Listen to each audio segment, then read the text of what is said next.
Bismillahirrahmanirrahim. Alhamdulillah rabbil alamin.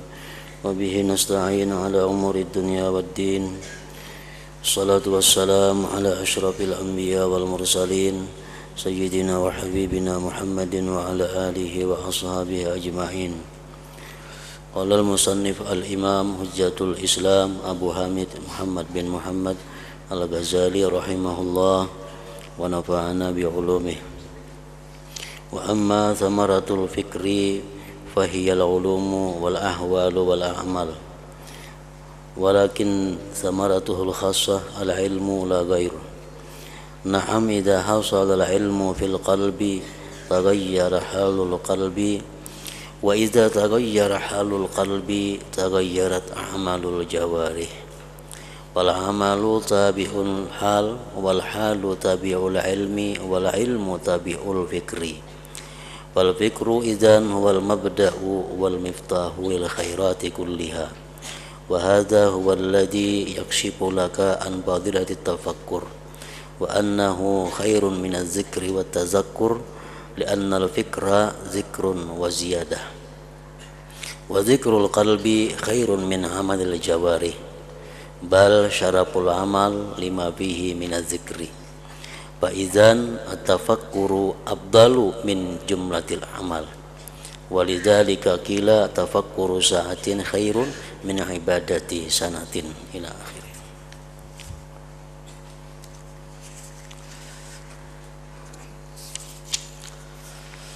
Makna daripada kalamul Imam Al-Ghazali rahimahullah wa nafa'ana bi ulumi. Adapun buah fikir,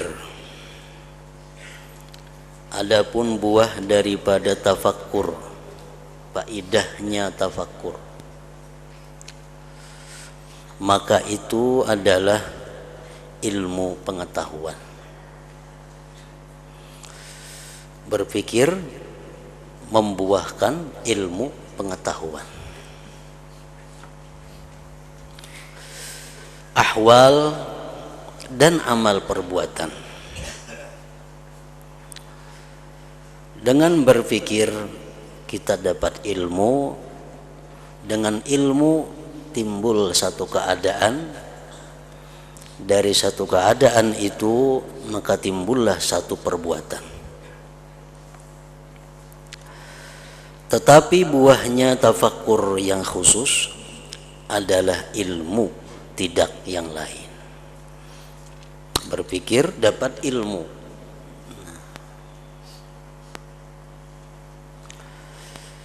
Ilmu didapat maka timbullah satu keadaan. Apabila ilmu berhasil di dalam hati, maka keadaan hati menjadi berubah.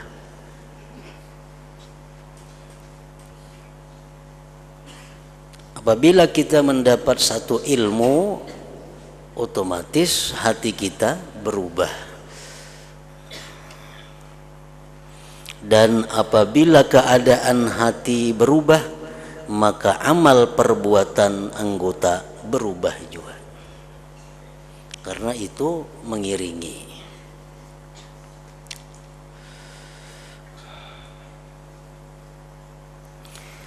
Maka amal perbuatan itu mengikuti keadaan, dan keadaan itu mengikuti ilmu, dan ilmu itu mengikuti fikir, mengikuti tafakkur. Nah, jadi di sini artinya bahwa tafakkur itu merupakan pokok, merupakan asas untuk merubah segala sesuatu.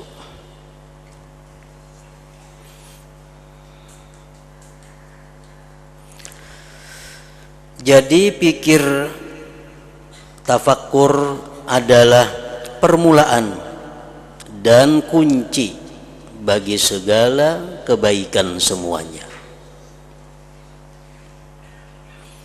Meninggalkan tafakkur merupakan kunci daripada segala kejahatan.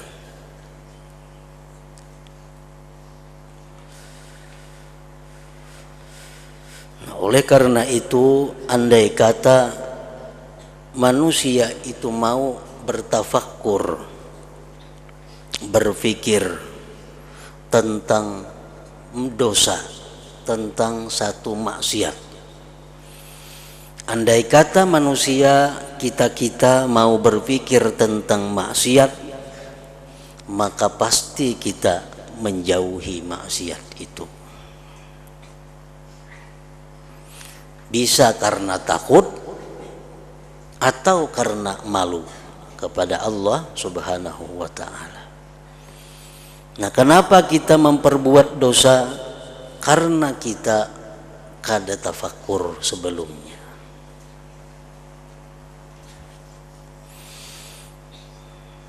Memikirkan, merenungi, mentafakkurkan bahaya satu dosa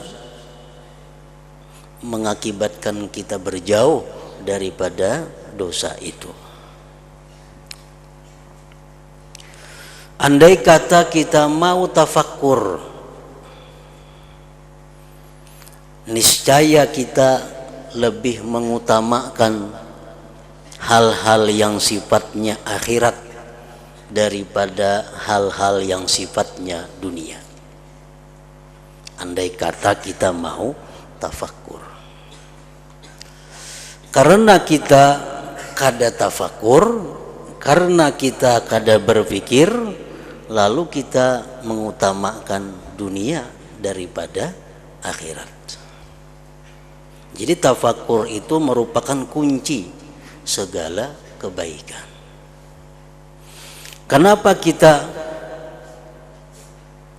dengan tafakkur kita bisa mengutamakan akhirat daripada dunia? Karena kalau kita mau berpikir dengan benar, berpikir dengan sungguh jernih, bahwa di dalam dunia ini sebenarnya tidak ada kebahagiaan. Tidak ada kebahagiaan. Kalaupun di dalam dunia ini ada kebahagiaan, ujung-ujungnya pasti kesedihan. Nah, kalau kita mau berpikir, sebahagia apapun yang ada dalam dunia ini, ujungnya sedih, ujungnya derita. Nah, itulah dunia yang selalu kita utamakan itu. Itulah dunia yang selalu kita cari siang dan malam itu. Nah, lain halnya akhirat. Kebahagiaan di akhirat, kebahagiaan yang tidak ada akhirnya. Nah, oleh karena itu, kalau kita benar-benar mau berpikir dengan jernih, niscaya kita lebih mengutamakan sesuatu yang sifatnya adalah ukhrawi atau akhirat tadi. Salah satu dunia yang paling menyedihkan kita, yang paling membuat kita menderita, sesuatu yang paling kita sayangi. Itu yang paling membuat kita menderita.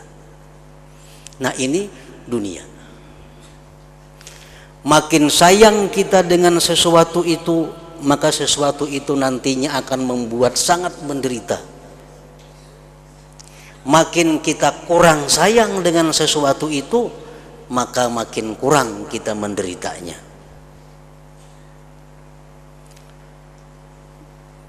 Contohnya, kita berisi anak.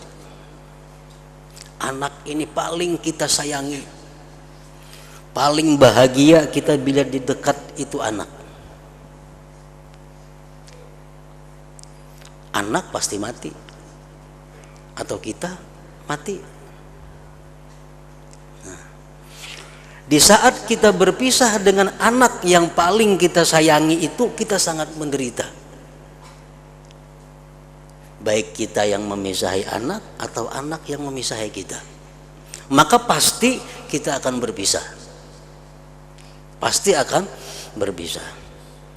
Sesuatu yang tidak kita sayangi daripada dunia, sesuatu yang tidak kita cintai daripada dunia, itulah yang membuat kita bahagia.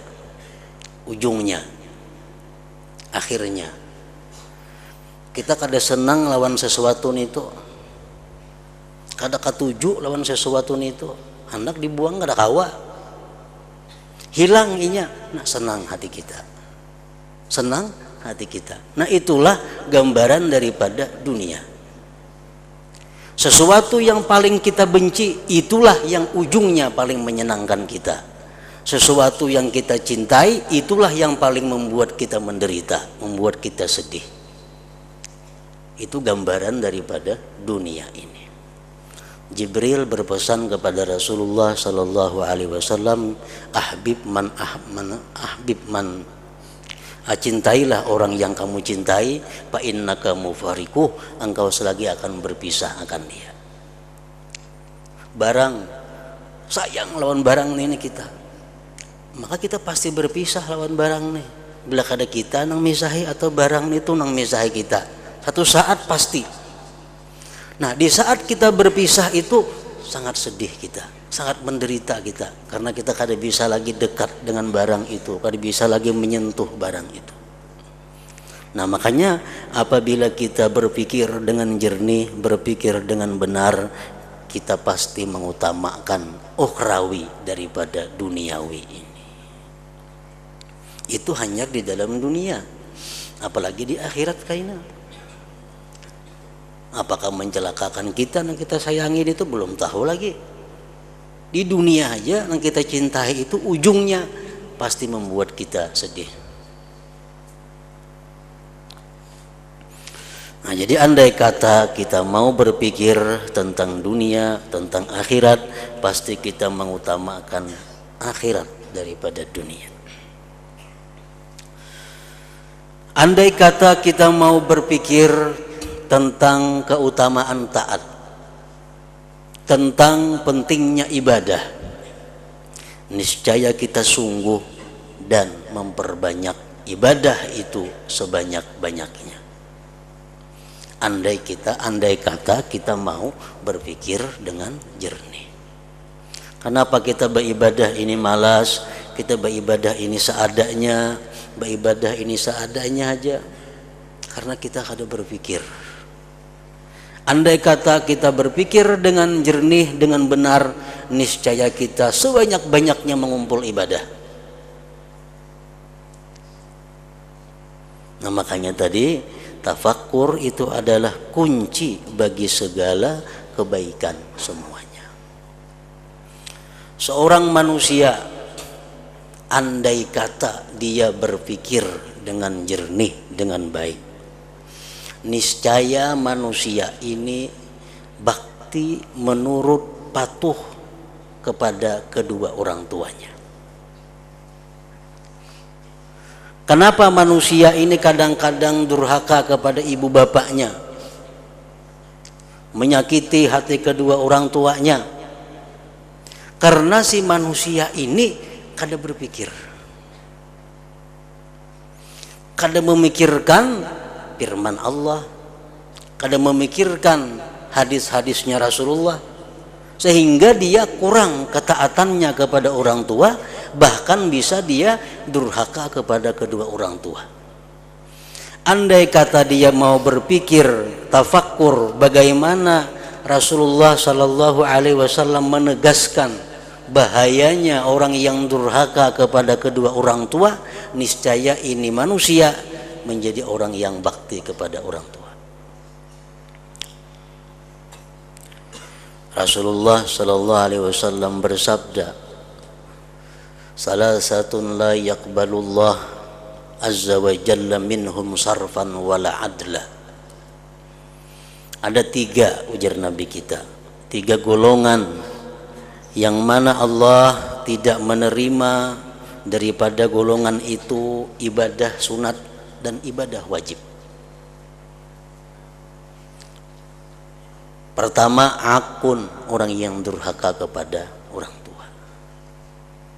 Nah, kalau ini direnungkan, kalau ini ditafakkurkan, kalau ini dipikirkan, Allah kadang menerima ibadah sunat, ibadah wajib orang yang durhaka kepada orang tua. Siapa yang wani durhaka? Apa gunanya sembahyang? Ditolak Allah. Apa gunanya bersedekah? Ditolak Allah. Apa gunanya puasa? Ditolak Allah. Apa gunanya baca Quran? Ditolak Allah. Karena satu, durhaka kepada orang tua. Nah, cuma karena hadis Nabi itu kada terpikirkan, hadis Nabi itu kada ditafakkur, lalu manusia itu kerap kali durhaka kepada kedua orang tuanya. Apalagi di akhir zaman. Semakin akhir zaman ini, manusia semakin durhaka kepada orang tuanya.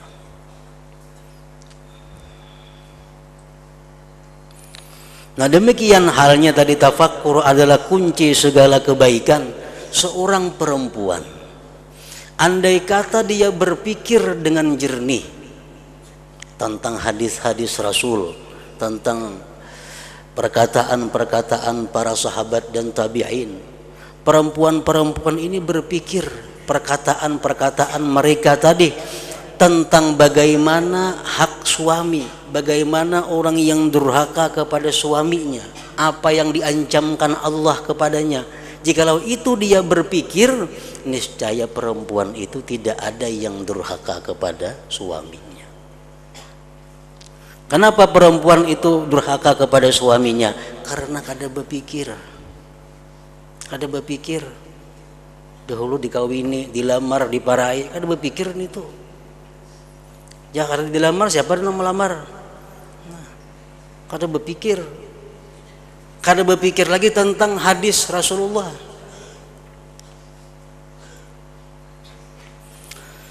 Rasulullah sallallahu alaihi wasallam menyatakan, yastaghfiru lil mar'atil muti'ah li zawjiha at-tayru fil hawa wal hitan fil ma wal malaikatu fis sama was samsu wal qamar madamat fi ridha zawjiha. Ujar Nabi kita, memintakan ampun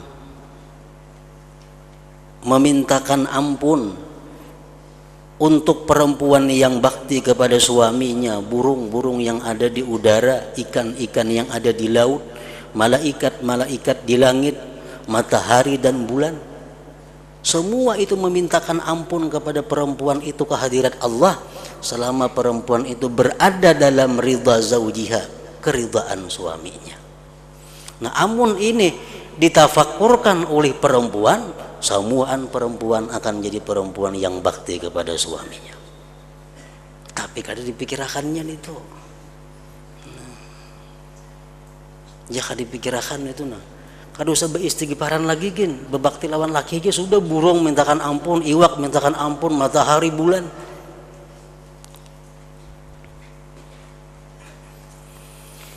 Wa ayyuma imra'atin 'asat zaujaha fa 'alaiha la'natullah wal malaikah wan nas ajma'in. Apa jua perempuan yang durhaka kepada suaminya, maka atasnya kutukan Allah, laknat Allah, malaikat dan manusia seluruhnya. Siapa nang wani durhaka? Amunnya yang berpikir bahwa dengan durhaka itu dia dilaknat Allah, dilaknat malaikat, dilaknat manusia seluruhnya. Wa ayyuma imra'atin kalahat fi wajhi zawjiha hatta fahiya fi sakhatillah ila an tudahikahu wa tastardiyah. Apa jua perempuan yang masam muka, muram muka di hadapan suaminya, maka dia berada dalam kemurkaan Allah sampai dia minta ridha dan membuat suaminya tertawa.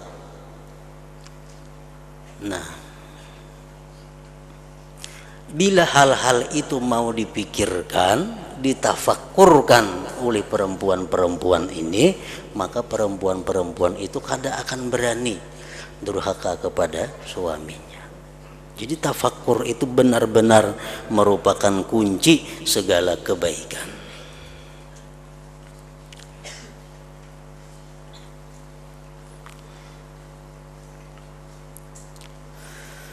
Dan inilah yang terbuka bagimu tentang fadilah tafakkur, dan bahwa tafakkur itu lebih baik daripada zikir dan tazakkur.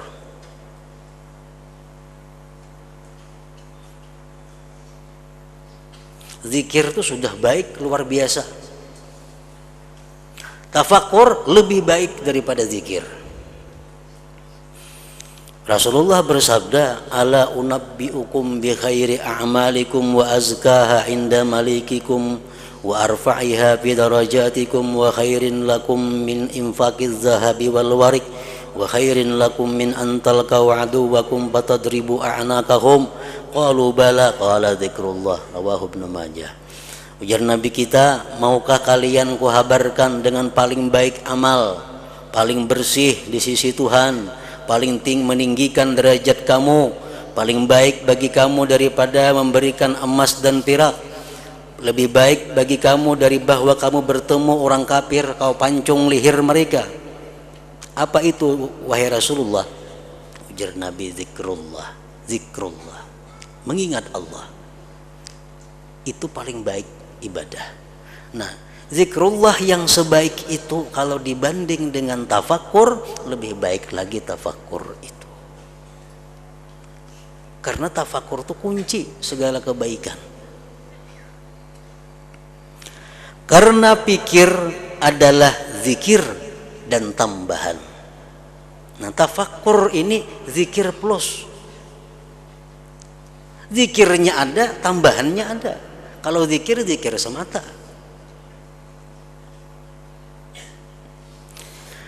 Dan zikir hati itu lebih baik daripada amal perbuatan anggota badan. Kan tafakkur dalam hati biasanya tuh. Bahkan mulianya amal itu karena ada zikir padanya. Jadi tafakkur itu lebih utama daripada sejumlah amal-amal perbuatan. Karena itulah dikatakan tafakkur sesaat itu lebih baik daripada ibadah setahun. Karena tafakkur itu kalaunya benar, dia akan dapat ilmu. Bila dapat ilmu, dapat ahwal. Bila dapat ahwal, dia akan dapat perbuatan-perbuatan yang mulia.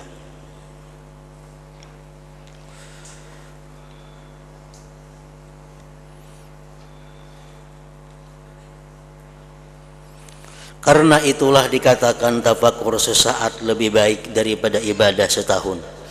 Maka dikatakan ia adalah tafakkur tadi yang memindahkan dari yang tidak disukai kepada yang dicintai. Ubat, samuaan kada suka ubat. Tapi karena kita tafakkur, jadi suka lawan ubat. Jadi suka.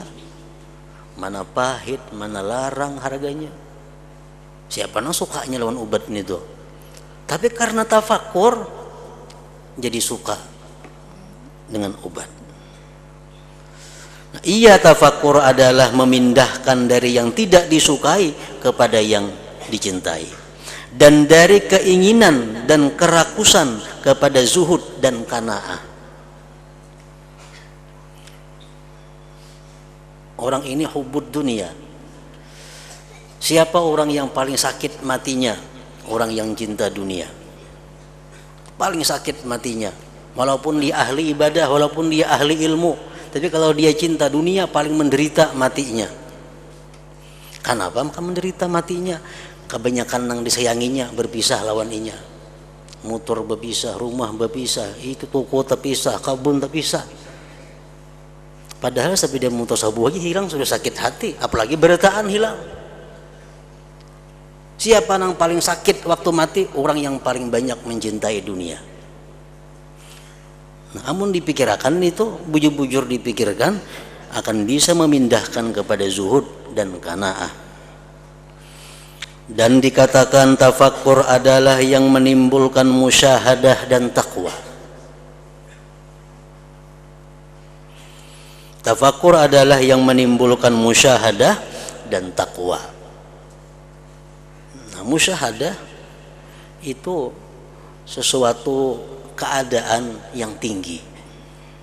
Tapi musyahadah itu kadang akan bisa kita dapat kalau ada tangga-tangga sebelumnya. Di antara tangga-tangga untuk dapat musyahadah itu apa? Muhasabah, menghisap diri. Nah, menghisap diri tafakkur. Pikirkan, besokan tadi aku bekerja apa? Jam sekian tadi aku berkata apa? Habis zuhur aku bakawan siapa? Dudukan di mana? Apa yang dibicarakan? Makanan apa yang dimakan? Di muhasabah. Nah, sehingga dapat sama dengannya kayaknya, oh yang baiknya 30%, yang kada baiknya 30%, yang sia-sia 40%. Nah, itu muhasabah. Lalu diadakan tindakan-tindakan terhadap yang baiknya 30%, dia bersyukur kepada Allah Subhanahu wa taala. Yang tidak baiknya 30%, dia muhasabah, dia istighfar, tobat kepada Allah. Nang sia-sia, dia pun akan berjanji kada akan memperbuat juga lagi nang sia-sia itu. Nah, orang-orang yang seperti itu akan bisa dapat musyahadah.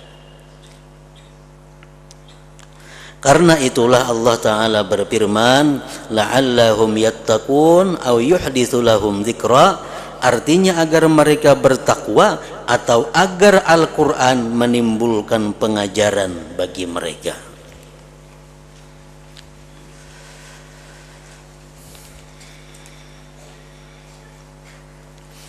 Kalau kamu bermaksud memahami cara berubahnya keadaan dengan berpikir, kita hendak memahami kayak apa cara bahwa tafakkur itu bisa merubah keadaan, maka contohnya adalah apa yang telah kami sebutkan dari urusan akhirat. Sesungguhnya berpikir padanya memberitahu kepada kita bahwa akhirat itu lebih utama untuk diutamakan daripada dunia. Maka apabila ma'rifat ini telah meresap dengan yakin dalam hati kita bahwa akhirat itu lebih utama dari dunia untuk diutamakan, maka hati menjadi berubah kepada senang pada akhirat dan zuhud pada dunia. Dan inilah yang kami maksudkan dengan keadaan. Keadaan senang kepada dunia berubah kepada keadaan senang dengan akhirat.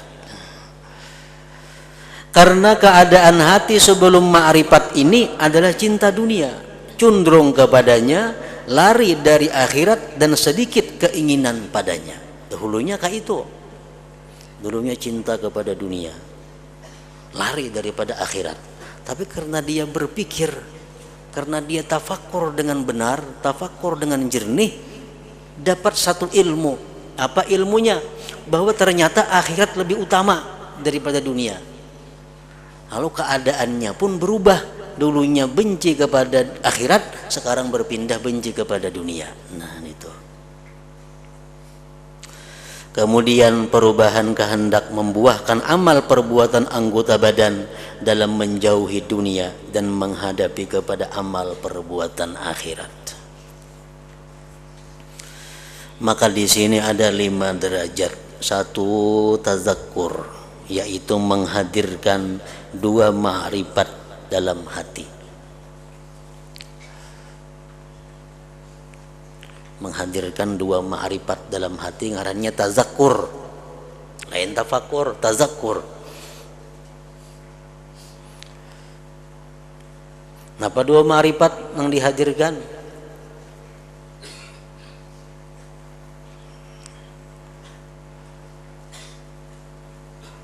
Akhirat lebih kekal daripada dunia. Yang lebih kekal berhak untuk diutamakan daripada yang tidak kekal. Nah, itu 2 ma'rifat. Yang kedua tafakkur, yaitu mencari ma'rifat yang dimaksud dari keduanya. Tafakkurnya apa hasilnya? Bahwa ternyata akhirat itu lebih utama untuk diperhatikan. 3, hasilnya ma'rifat yang dicari dan bersinarnya hati dengannya. 4, berubahnya keadaan hati dari apa yang telah ada disebabkan hasilnya nur ma'rifah. 5, melayaninya anggota-anggota badan bagi hati menurut keadaan yang baru baginya. Dulunya tazakkur, timbullah tafakkur, timbullah ma'rifat di dalam hatinya, timbullah anggota tubuh melayani kepada apa yang dikehendaki oleh hatinya tadi. Maka sebagaimana batu dipukulkan di atas besi,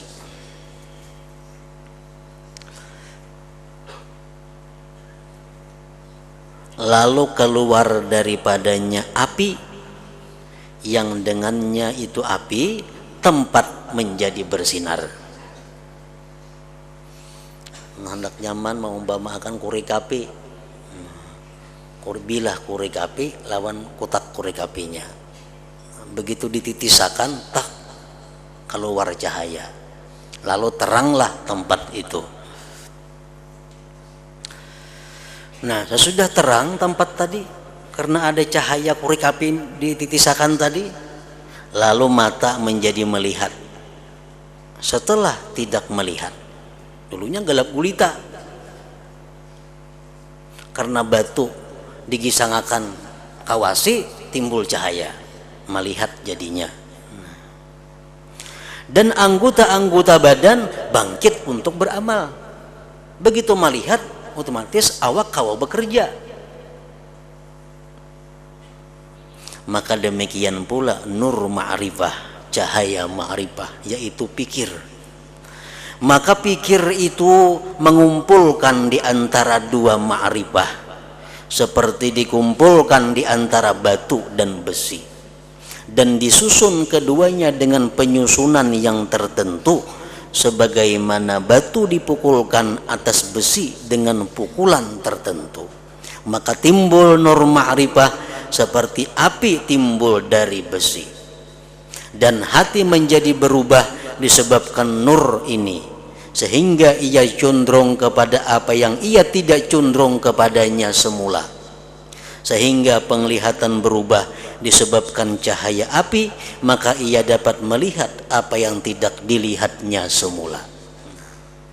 Dulunya kada melihat apa-apa, dikiranya nang adanya sudah pas, dikiranya sudah bujur karena kada melihat apa-apa. Nah, begitu korek api dititisakan, tapakur waranjan itu timbul cahaya. No, ternyata sekarang ini aku berada di tempat yang salah, mesti berpindah kepada tempat yang lain. Kemudian anggota-anggota badan terbangkit untuk beramal disebabkan tuntutan keadaan hati. Sebagaimana orang yang lemah dari beramal disebabkan kegelapan, terbangkit untuk beramal ketika penglihatan memperoleh apa yang tidak dilihatnya semula.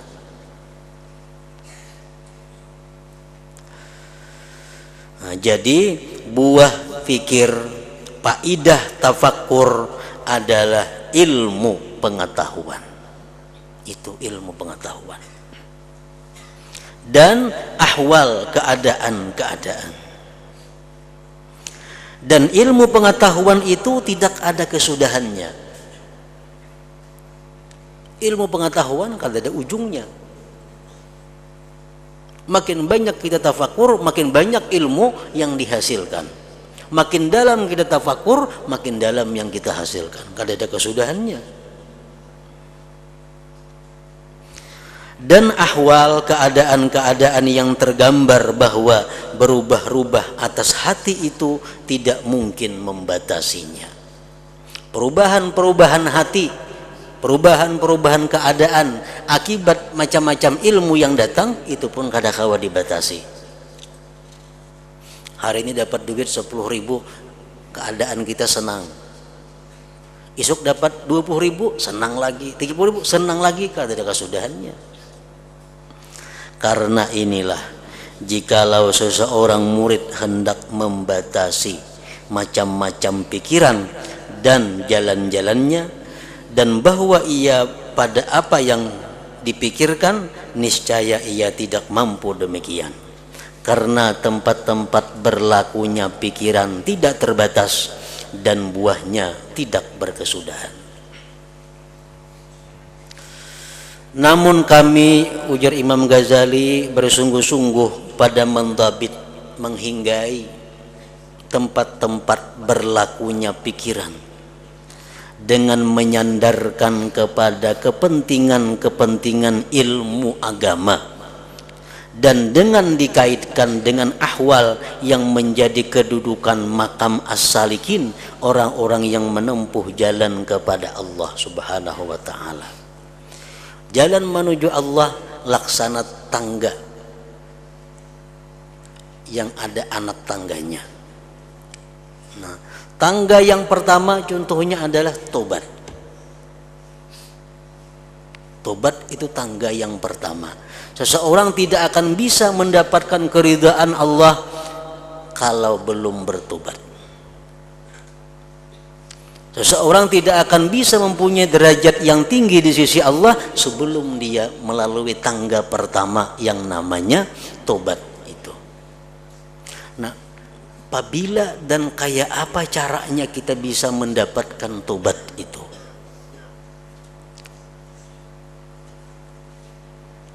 Salah satu adalah dengan tafakkur. Setiap tangga-tangga, anak-anak tangga itu kita naiki, bisa kita lalui dengan tafakkur terlebih dahulu. Kenapa kita harus tobat? Karena kita berpikir. Nah, apa yang dipikirkan? Satu, qubhal dzunub, jahatnya dosa. Kalau aku berdosa, aku ini berarti sangat jahat di sisi Allah. Dengan dosa itu Allah bisa menghukum aku, mengazab aku. Dengan dosa itu aku dikucilkan dari golongan orang-orang yang mulia di sisi Allah. Dengan dosa itu aku tidak akan termasuk umat Nabi Muhammad yang baik. Nah, kita pikirkan kejahatan-kejahatan dosa. Yang kedua yang dipikirkan adalah syiddata uqubatillah, dahsyatnya siksa Allah. Orang yang berbuat satu dosa ini umpamanya bisa dimasukkan ke neraka 2 hari 2 malam. Masuk ke neraka 2 hari 2 malam, sanggup pada aku? Bila sanggup, ayo gawe dosa. Nah, yang ketiga yang dipikirkan apa? Dha'afaka bidzalik, lemahnya engkau pada yang demikian. Jelas sudah kada mampu. Karena rokok sedikit aja kelipik-kelipik. Nah, 3 pikiran itulah yang bisa membawa kita kepada anak tangga yang bernama tobat tadi. Jadi tobat itu kada kawa umpatan. Obat-obatan kita tobatan kada kawa obat-obatan. Mesti ada langkah-langkah mukaddimah tobat itu mesti ada. Kenapa kita bertobat? Mesti dilalui dengan tafakkur tadi. Nah, itu contoh makam tobat. Lulus di makam tobat, kita akan naik ke tangga, ya, anak tangga yang kedua yang namanya wara. Wara itu menjaga diri daripada yang diharamkan Allah, atau menjaga diri daripada hal-hal yang tidak jelas halal dan haramnya. Nah, kayak apa kita bisa dapatkan wara itu? Dimulai dengan tafakkur. Apa yang ditafakkurkan tentang sesuatu yang bisa kita wara? Tafakkurkan hadis-hadis Rasulullah. Misalnya ujar Nabi kita, kullu lahmin nabata min haram pannaru aula bih. Tiap-tiap daging yang berkembang, yang tumbuh dari makanan yang haram, itu orang lebih pantas neraka memakannya. Nah, tafakkurkan hadis itu. Tiap-tiap daging yang diisi dengan yang haram, itu neraka yang pantas memakannya. Hadis Nabi lagi mengatakan, dirhamun min riba asyaddu indallah min 30 zaniyatan bil Islam. 1 dirham yang didapat melalui riba, belum lagi dimakan, belum lagi tukang baju, hanya mengacak duitnya 1 dirham, daripada riba, itu lebih dahsyat, lebih sangat di sisi Allah daripada 30 kali perzinahan di dalam Islam. Nah, siapa yang wani ke itu? Bila kita berpikir yang demikian, lalu otomatis kita akan bisa wara, bisa menghindari daripada nang haram.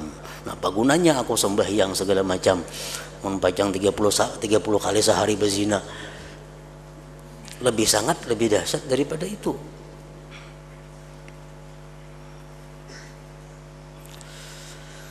Dan adalah yang demikian itu catatan secara jumlah. Karena sesungguhnya uraian demikian itu mendorong menjelaskan ilmu pengetahuan semuanya.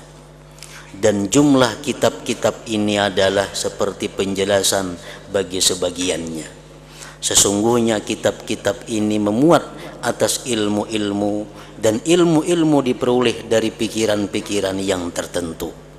Maka hendaklah kami mengisyaratkan kepada dhabit yang menghimpunkan padanya, agar berhasil mengetahui kepada jalan-jalan fikiran, jalan-jalan tafakur. Nah, selanjutnya penjelasan tentang jalan-jalan fikir.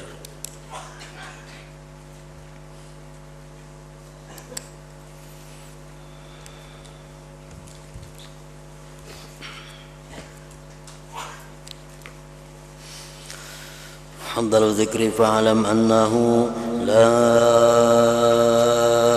ilaha illallah Muhammadur Rasulullah, la ilaha illallah Muhammadur Rasulullah, la ilaha illallah Muhammadur Rasulullah, la ilaha illallah, la ilaha illallah, la ilaha illallah, la ilaha illallah, la ilaha illallah. Allahu Allah, Allahu Allah, Allahu Allah, Allahu Allah, Allahu Allah, Allahu Allah, Allahu Allah,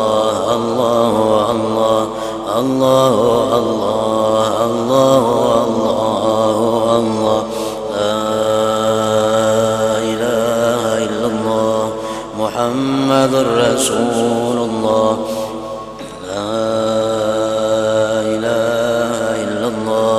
Muhammadur Rasulullah, la ilaha illallah Muhammadur Rasulullah, la ilaha illallah. Al-Fatihah.